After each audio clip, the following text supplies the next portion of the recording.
Gloire au Seigneur Jésus. Soyez donc toutes et tous, les bienvenus cet après-midi pour étudier cette parole du Seigneur qui réjouit nos cœurs et j'en suis sûr, qui nous fera du bien, ressourcera nos forces et surtout nous permettra de nous approcher de notre Créateur.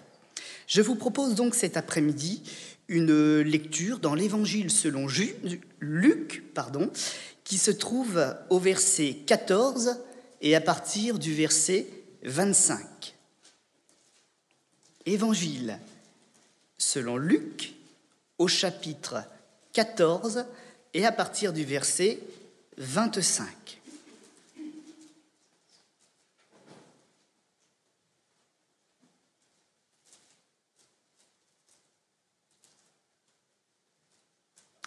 De grandes foules faisaient route avec Jésus. Il se retourna et leur dit : « Si quelqu'un vient à moi, sans me préférer à son père, à sa mère, à sa femme, à ses enfants, à ses frères et à ses sœurs, et même à sa propre vie, il ne peut pas être mon disciple.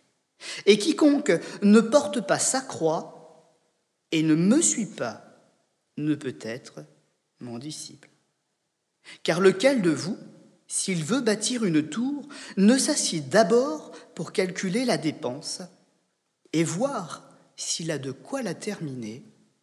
Amen. » Un verset bien difficile à comprendre et à accepter. Pour suivre Jésus, il nous faut renoncer à tout ce qui, quelque part, fait de nous un être humain comme les autres, nous introduit dans la masse des monsieur tout le monde et des madame tout le monde. Avoir, bien sûr, de l'amour pour son conjoint, sa conjointe. Le texte n'a pas ce sens de dire « abandonne ta femme, abandonne tes enfants », c'est pas ça. Mais ça veut dire que entre Dieu et même les affections de la terre, parfois nous sommes confrontés à choisir, à cause de pression sociale, à cause de tentations, à cause peut-être aussi parfois d'un conjoint qui quitte la foi. Voilà quelques situations dans lesquelles ce texte s'éclaire un peu. Et au moment de l'épreuve, en fait, c'est ça que ce texte veut dire. Et toi, demeureras-tu dans la foi que tu as confessée ? Et c'est cela que le Seigneur appelle notre croix, notre fardeau du chrétien, notre fardeau du disciple. Quand l'épreuve surviendra, seras-tu toujours avec ton Dieu ? Est-il vraiment ton Dieu ? Parce que nous le voyons, des foules entières suivaient Jésus. Et pourtant, il leur pose la question.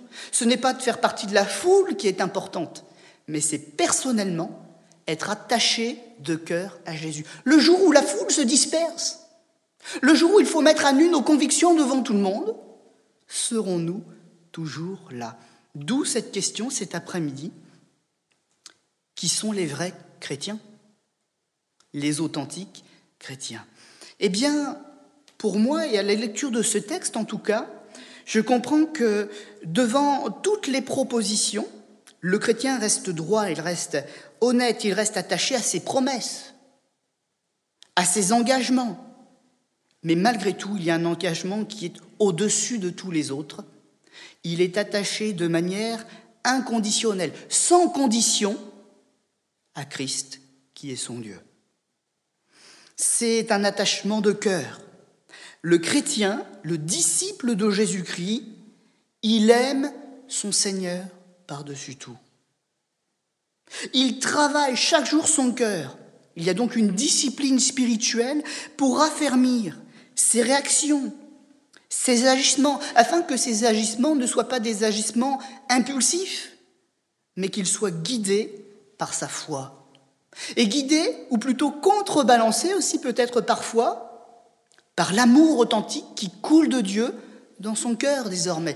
Il aime son prochain, et quand il parle, quand il réagit, sa première réaction, sa nouvelle réaction en Jésus-Christ, ce n'est plus la critique ou de se défendre, c'est déjà d'essayer de se dire pourquoi cette personne réagit comme cela, et d'apprendre à se mettre à la place de l'autre. C'est ça aussi aimer son prochain. C'est de tenir son cœur en bride, quelle que soit l'injustice, pour essayer d'amener les choses à l'amour, à la compréhension. C'est pour ça que j'ai utilisé le mot travail. Parce qu'il y a là quelque chose d'extrêmement profond que beaucoup de personnes ne voudront jamais faire. Face à l'injustice, ils se feront justice. Mais en Dieu, c'est la justice de Dieu qui prime. Nous refusons désormais de nous laisser aller à la colère parce qu'on a un Dieu qui nous a fait la promesse de prendre notre défense. À moi la justice, à moi la rétribution. Pourquoi le Seigneur dit cela ? Eh bien tout simplement pour que notre cœur à nous n'ait pas à être rempli de choses mauvaises, n'ait pas à prendre des décisions, n'ait pas à réagir de manière à ce que notre cœur soit entaché d'un péché supplémentaire ou de colère ou de violence. Alors le Seigneur a tout mis en place dans son œuvre pour que notre cœur soit tenu dans sa paix divine. Le chrétien authentique, c'est celui qui va avoir soif de la parole de Dieu. Il va la rechercher, puis après l'avoir découverte, il va vouloir l'expérimenter.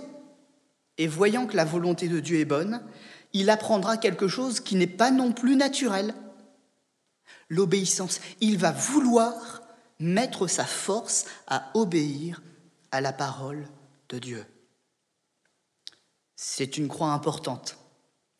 On peut le réaliser avec ces quelques mots que nous venons de partager. Mais elles ont ces petites contraintes finalement, de très très gros avantages.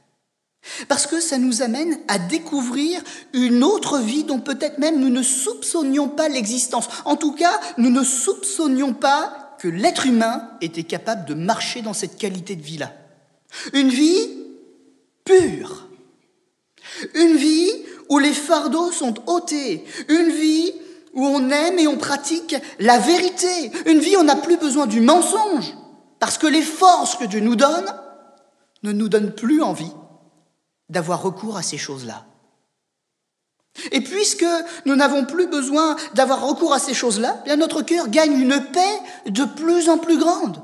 Une paix qui se voit sur notre visage, une paix qui se voit dans nos gestes, une paix qui se voit même quand d'autres personnes font exprès de nous faire du mal et puis que nous, ça nous passe au-dessus de la tête. On ne réagit plus comme autrefois parce qu'il y a au-dedans de nous un fondement qui n'est pas du tout le même que dans les autres personnes. Bien sûr, ça se travaille, ça s'entretient. Il y a également une soif de vivre pour Dieu, une soif d'accomplir la vocation pour laquelle Dieu nous a permis un jour de venir au monde. Et cette vocation est la suivante. Nous avons été créés par Christ et pour Christ. Et cela, la plupart des gens ne le comprennent pas. Ils veulent bien d'un Dieu, ils veulent bien d'une religion, ils veulent même bien avoir des pratiques religieuses, mais quand ces choses les amènent devant certaines réalités, devant certains choix de vie, une certaine droiture, rapidement, ces choses sont mises de côté et ils prennent un autre chemin. Et ils s'en attristent. Pour eux, tout est contrainte.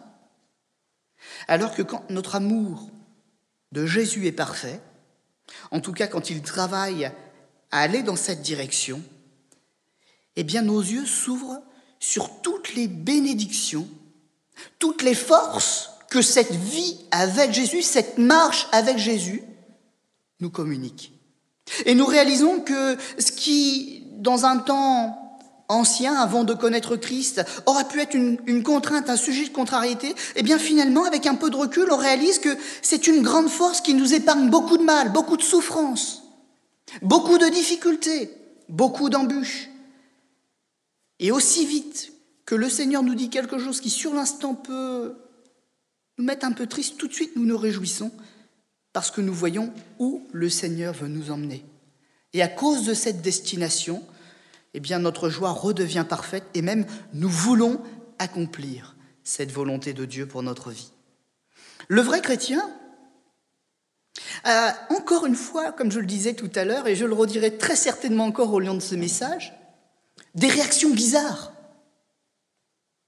Ce peut être quelqu'un de très simple, et une pensée de Dieu est déposée sur son cœur, et il se met, guidé par cette vision de Dieu, à accomplir des grandes choses dans son entourage. On a vu tout au long des siècles de christianisme des petites gens se lever au nom de Dieu et accomplir des choses extraordinaires, fonder des œuvres qui continuent encore à travailler aujourd'hui dans ce monde et à bénir des gens sans domicile, des gens qui n'avaient pas accès aux soins médicaux, des gens qui n'avaient pas accès à la nourriture. Et ces gens-là ont disparu, les œuvres ont continué et on ne se rappelle que d'une chose, c'est le chrétien qui s'est levé. Ces gens-là n'ont jamais revendiqué « c'est mon projet ». Et c'est cela aussi qui nous étonne. Ils ont dit « je suis entré dans le projet d'un autre, je suis entré dans le projet de Jésus ». Ils n'ont pas dit « c'est ma réussite ». Ils ont dit « voilà, je m'en vais auprès de mon Seigneur, je cherche un successeur ».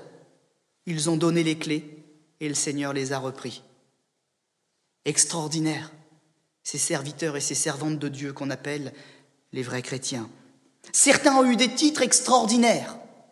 Certains ont été introduits auprès de rois, auprès d'empereurs, auprès de ministres, auprès d'ambassadeurs, auprès de présidents. Et les présidents même ont marqué le respect, avec une certaine tenue, une certaine poignée de main, un certain protocole. Et ils ne se sont pas enorgueillis.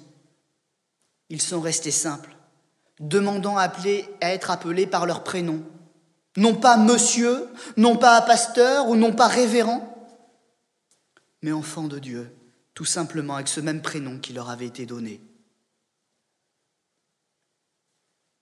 Nous ne sommes pas à la recherche de nos projets, de notre réussite, de notre gloire, de notre titre, notre position sociale, mais nous voulons glorifier le trône de la grâce qui nous a sauvés. Voilà la position prise par les authentiques enfants de Dieu. L'enfant de Dieu veut être à sa place, celle pour laquelle il a été voulu à la vie, celle pour laquelle Dieu l'a appelé, celle pour laquelle il l'a qualifié. Et sa joie est parfaite à l'enfant de Dieu, quand il est juste à la place où il doit être. Et là, il se réjouit d'une joie parfaite. Ce qui l'anime, c'est de prendre soin, non pas de ses précieux trésors, mais des précieux trésors qui appartiennent à Dieu qu'il appelle son Père. Et bien souvent, ces précieux trésors, ce ne sont pas des finances, ce ne sont pas des bâtiments, ni des associations, ni des œuvres. Ce sont des âmes qui ont été confiées, des âmes avec lesquelles il est parfois très dur de travailler. Mais c'est le précieux trésor du Père. Et le véritable chrétien travaille non pas pour lui-même, mais pour réjouir le cœur du Père en prenant soin des autres âmes qui lui appartiennent. Une attitude d'intendant fidèle. Un intendant qui va même essayer de se dépasser. Oui, il se dépasse, sans salaire, mes amis, mais pour plaire à celui qui l'a enrôlé. Il se perfectionne, il fait des efforts, il investit son temps, non pas parce qu'il aime son activité, quoique souvent le chrétien aime son activité, elle a du sens, mais il ne le fait pas pour ça quand même. Il ne le fait que pour une chose, faire de plus en plus de bien, afin que dans ce monde où tout est péché, malheur, misère et tristesse, eh bien le bien qui est produit par notre conversion, notre reconnaissance à Christ qui nous a sauvés, ce bien-là puisse contrebalancer et réjouir le cœur du Père. Vous savez ce que dit la parole de Dieu ? Le Seigneur y trouve plus de joie à récupérer une petite brebis qui s'est égarée, qu'on a été chercher, qu'à 99 juste où tout va bien, ou qui pense que tout va bien. Comme son Seigneur, le chrétien voit aussi son amour changer de direction. Avant d'être à Christ, il ne voyait même pas la notion du péché. Et il s'en réjouissait même. Il s'exaltait dans le péché. Il avait une sorte de fascination pour certaines choses qu'il voyait, goûtait, expérimentait. Et puis il a connu la finalité de ces choses parce que Christ a mis sur son cœur une révélation et il a changé de direction. Il a reporté cet amour pour les choses malsaines sur les choses saines et saintes. Et il a commencé, comme son maître, à haïr le péché. parce qu'il a commencé à aimer ce qui avait une portée éternelle et à ne plus trouver de sens à ce qui était passager, qui finalement amenait beaucoup de frustration et de déception. Il a appris le dégoût du péché, et sent même au-dedans de lui-même, depuis qu'il s'est approché de Dieu, une tristesse qui parfois le rejoint.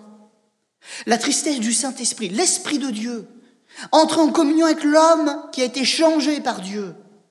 Et cette tristesse l'interpelle quand il faiblit dans ses convictions, quand il met le genou à terre devant une tentation. C'est aussi un signal d'alerte qui lui rappelle de combattre le bon combat de la foi. Un signal de détresse, un signal d'alerte qui lui dit « Relève-toi devant le péché, reprends le combat, ne te laisse pas aller, Christ te donnera encore sa force. Tu n'es pas vaincu. » Et s'armant de cette conviction et de cette réalité spirituelle, il se rappelle aussi d'une chose. Peut-être un genou à terre, peut-être un peu égratigné dans le combat, mais j'ai avec moi plus qu'une force. J'ai une personne sur laquelle je peux prendre appui, et cette personne, c'est Jésus-Christ. Celui qui, quand je me repens, approuve ma repentance, qui connaît mon cœur, parce qu'il est Dieu, il est omniscient, il est omniprésent. Il voit ma détresse, et si je préfère me relever que rester dans mon errance, il m'aidera à me relever. Parce que Christ ne me veut pas perdu, il me veut debout et vainqueur. Nous chantons un vieux cantique parfois, « La croix reste debout ». Eh bien, c'est pour qu'on puisse toujours venir s'y appuyer pour se relever. Et Christ est debout plus que jamais parce que la Bible nous dit, il est dans le ciel, à la droite de Dieu. Il présente son sang et il intercède. Il est notre avocat. Christ approuve mon élan sincère de repentance et il rendra toujours fructueuse ma démarche de repentance. Si je souhaite que le péché soit détaché de ma vie, Christ rendra ce miracle possible. C'est exactement la nuance que les prédicateurs font en ouvrant la parole de Dieu et en comparant Judas et Pierre. Les deux ont trahi le Seigneur. Mais l'un n'a pas cru en la portée de la grâce, capable de lui pardonner sa trahison, et il a préféré se donner la mort. Il n'avait pas compris l'étendue de l'amour de Dieu. Il n'avait pas compris la puissance du pardon de Dieu. Et l'autre, Pierre, lui, l'avait bien entendu. Et puis, il avait suffisamment connu Jésus pour savoir qu'il aime qu'un pécheur se repente et qu'il peut faire grâce à qui il veut. Alors il y est allé du peu de foi qui lui restait, dans ce moment où son cœur était blessé. Il a demandé pardon. Et mes amis, le Seigneur lui a pas dit « prends une petite place, t'auras moi une petite place ». Il a fait de lui un apôtre de la grâce. Celui qui a reçu la grâce a été envoyé de par le monde entier prêcher la grâce qu'il avait reçue. Vous savez, on ne pourra jamais donner ce que l'on n'a pas reçu soi-même. Jamais. Et c'est pour cela que Dieu vous a choisi et qu'il m'a choisi. C'est parce qu'autrefois pécheurs, nous avons été sauvés par grâce. Et cette grâce, il nous demande désormais de la répandre. Voilà le véritable chrétien. Il ne garde pas pour lui en disant « maintenant tout va bien », mais cette grâce est un feu qui alimente sa vie, qui alimente ses démarches, qui alimente ses pas, qui alimente ses œuvres, qui alimente ses paroles. Des paroles assaisonnées de grâce pour que le monde connaisse que Jésus-Christ est vivant et qu'il pardonne encore aujourd'hui. Peut-on être un vrai chrétien quand nous ne parlons jamais de Jésus et quand nous ne savons pas ce qu'est la grâce ? Ni l'expliquer, ni en témoigner. Cela ressemble plus à une religion sans force. Une adhésion intellectuelle, mais ce n'est pas le cœur, esprit et vérité que le Père nous demande et que le Père veut construire au-dedans de nous. Le vrai chrétien, il a encore de ces réactions qui nous étonnent si souvent. Dans les proverbes de l'Écriture, il nous est dit que sans lien de sang, sans obligation, sans protocole, sans lien de naissance, sans le lien du sang donc, dans l'épreuve, il se révèle être bien plus qu'un ami. Il se révèle être le véritable frère qui restera à nos côtés jusqu'au bout. Le chrétien, il est conscient que tous les hommes sont peut-être différents d'une certaine manière, mais ils sont tous aussi les mêmes d'une autre. Face au péché, nous sommes tous égaux, nous sommes tous perdus. Tous sont privés de la gloire de Dieu. Et celui qui a reçu la grâce de revenir, ou d'être plutôt par Jésus réintroduit dans la grâce de Dieu, il regarde plus l'autre en disant « lui oui, lui peut-être pas, lui peut-être un jour ». Il dira « c'est maintenant le jour du salut ». Je l'aiderai à se relever. Je n'ai pas beaucoup de force, mais finalement, cette force, ce n'est même pas la mienne. C'est celle de Christ qui me porte. Alors si Christ me porte, il peut peut-être aussi porter cette autre âme qui souffre avec moi. Ensemble. C'est ça l'esprit de la communion qui tisse ce que l'on appelle aujourd'hui une église. Une église d'ailleurs que l'on ne sait pas quantifier, comme nous l'avons déjà vu, que l'on ne sait pas délimiter, puisque l'Église se produit d'abord dans les cœurs. Ce sont les cœurs qui acceptent Jésus-Christ, qui sont la seule, véritable et éternelle Église.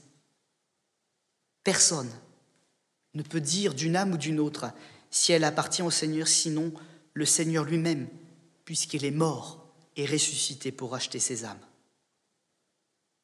Je dirais encore une chose, c'est que bien souvent, le chrétien est méprisé.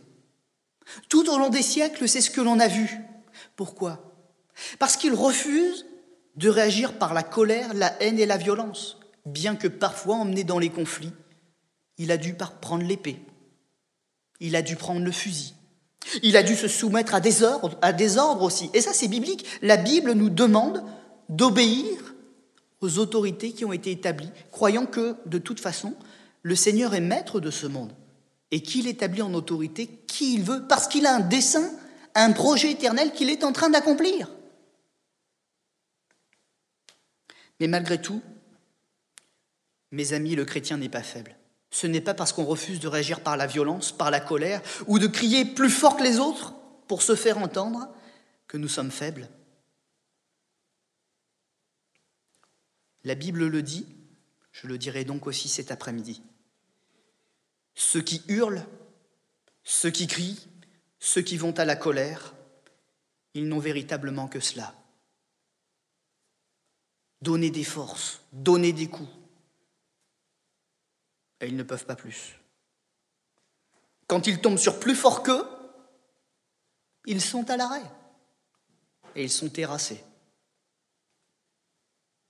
Mais la Bible nous dit qu'il y a une force encore plus grande à être des artisans de la paix, à ne pas surenchérir la colère, mais à la calmer par la douceur, par la paix, parfois même par le silence. Et ça, je pourrais en témoigner je ne vais pas dire de 1000 manières, il ne faudrait peut-être pas exagérer non plus, mais dans ma propre vie et dans la vie de plusieurs personnes qui pourraient rendre témoignage encore cet après-midi. Des situations extrêmement graves, où nous avons répondu par la patience, par la vérité. N'entrons pas dans on va dire avec les mots d'aujourd'hui, les combines et les magouilles des autres, répondant par la même hargne. Et c'est nous qui avons eu justice. Notre ennemi a hurlé le premier, tout le monde lui a donné raison. Puis nous sommes passés en second, tremblants, avec seulement la vérité pour appui. Puis là, les gens qui avaient le pouvoir de nous accuser ou de donner raison à la partie adverse ont commencé à écouter et à réfléchir. Et puis c'est là qu'ils ont vu la différence de tempérament, qui en elle-même était un argument de poids. C'est dans ces situations-là que la gloire du Seigneur rayonne sur ses enfants.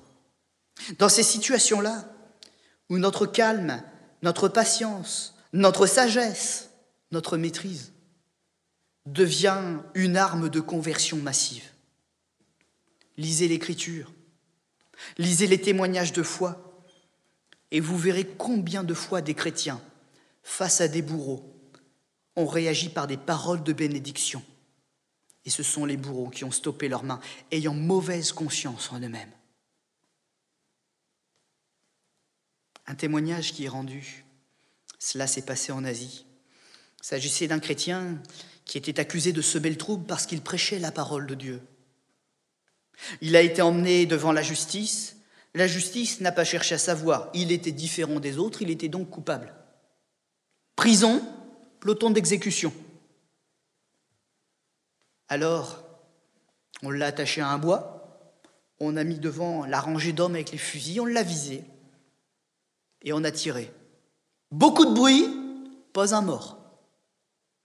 Parce que tout s'était repris dans leur conscience. Certains l'avaient entendu prêcher, certains l'avaient vu vivre, refuser de battre sa femme comme les autres faisaient, s'occuper de ses enfants, parler d'amour, de grâce et de paix dans un pays où la justice était très dirigée.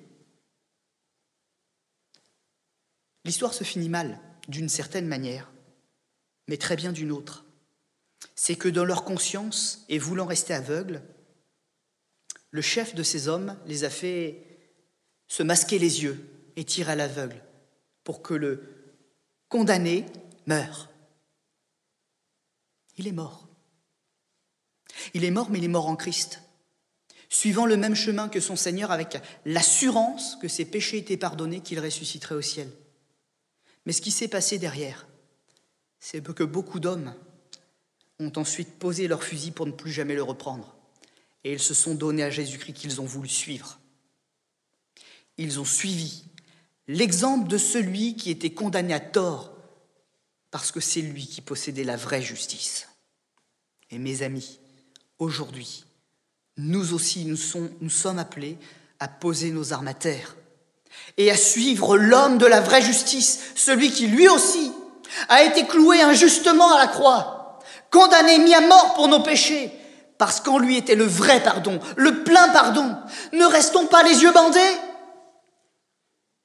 mais soyons de vrais chrétiens, fiers de celui qui nous a affranchis, fiers de celui qui nous affranchira encore, qui nous relèvera si nous sommes dans la difficulté, qui pourra aussi sauver tous ceux que nous aimons et qui sont aussi perdus que nous l'étions encore hier, il y a une heure, il y a quelques minutes au début de ce message, avec un voile sur notre intelligence, refusant de voir la vérité de nos péchés en face.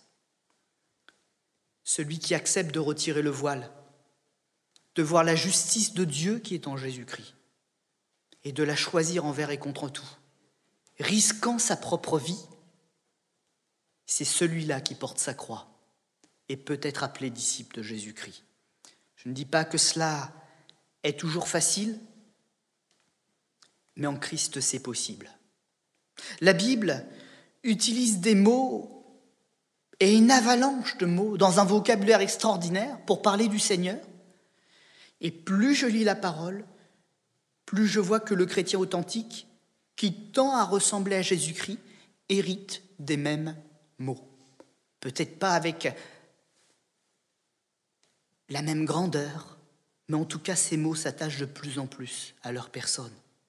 Irréprochable, ça ne veut pas dire sans défaut, mais ça veut dire qu'ils font ce qu'il faut pour demander pardon, pour retrouver leur irréprochabilité.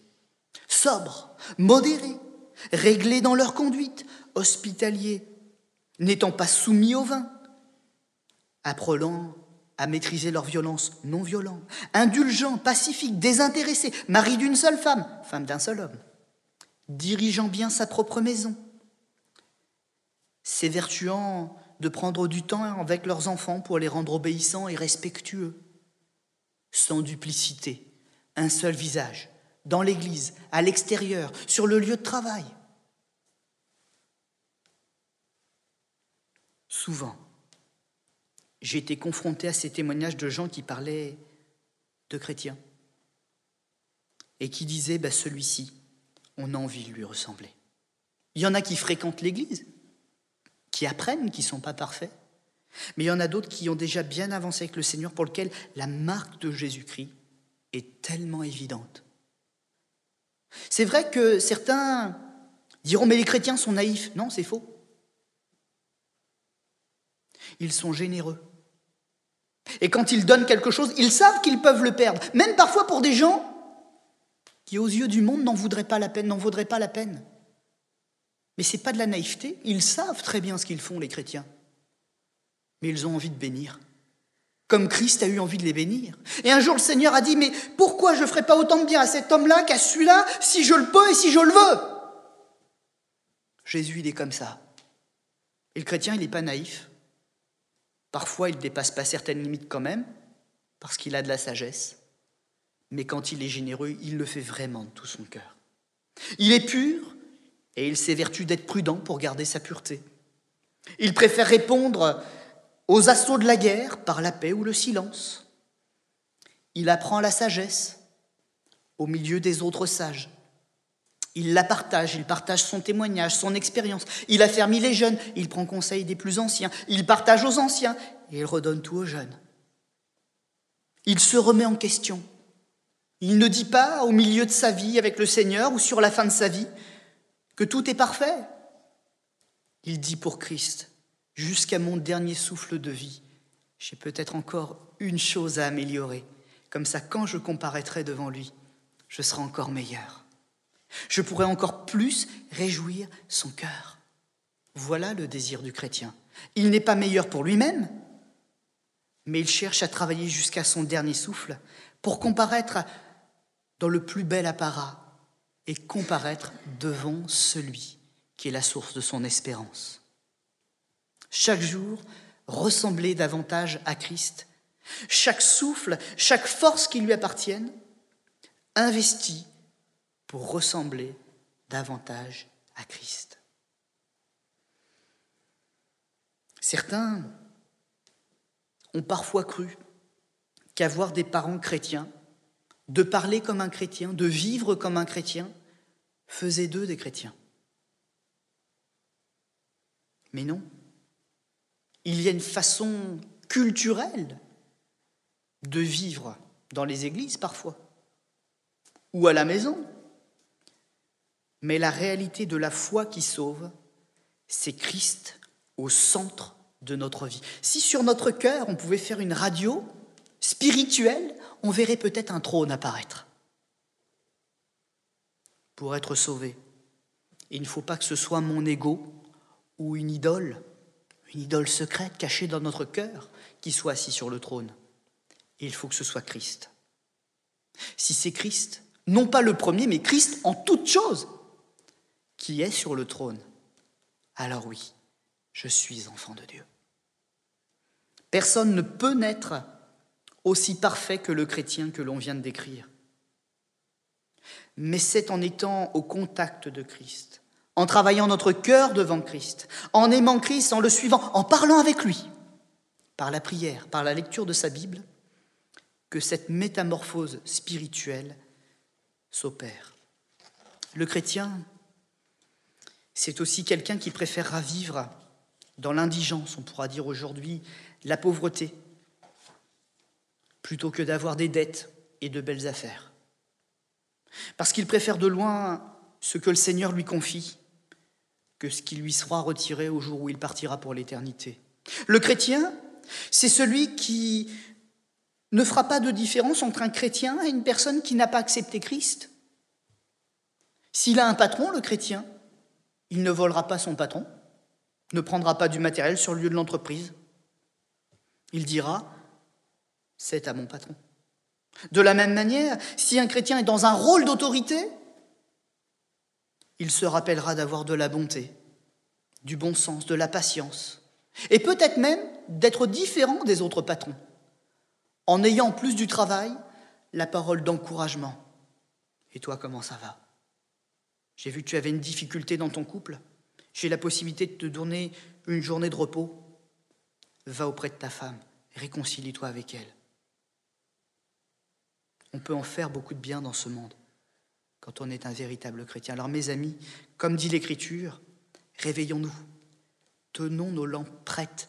Nous avons un Seigneur glorieux à accueillir et nous avons à lui ressembler. Acceptons cette parole cet après-midi et travaillons nos cœurs pour que le Seigneur soit fier de nous, qu'il puisse réjouir son cœur de Père et que nous donnions envie à ce monde de lui ressembler. Que ce monde ait en nous un modèle si différent de vie qu'il se pose la question entre ce qu'il vit aujourd'hui et ce qu'il pourrait vivre avec Jésus-Christ.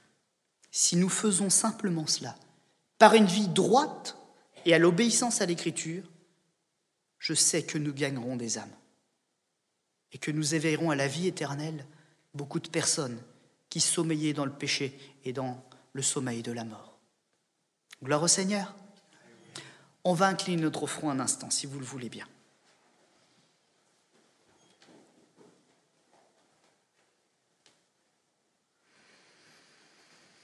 Seigneur, il y a des choses qu'humainement nous sommes incapables de faire. Par exemple, incapables de ne pas nous lasser quand on nous fait du mal. Incapables de toujours pardonner quand un ennemi revient à la charge. Et pourtant, il y a un miracle que le chrétien peut vivre. C'est qu'il trouve en toi le pouvoir de le faire.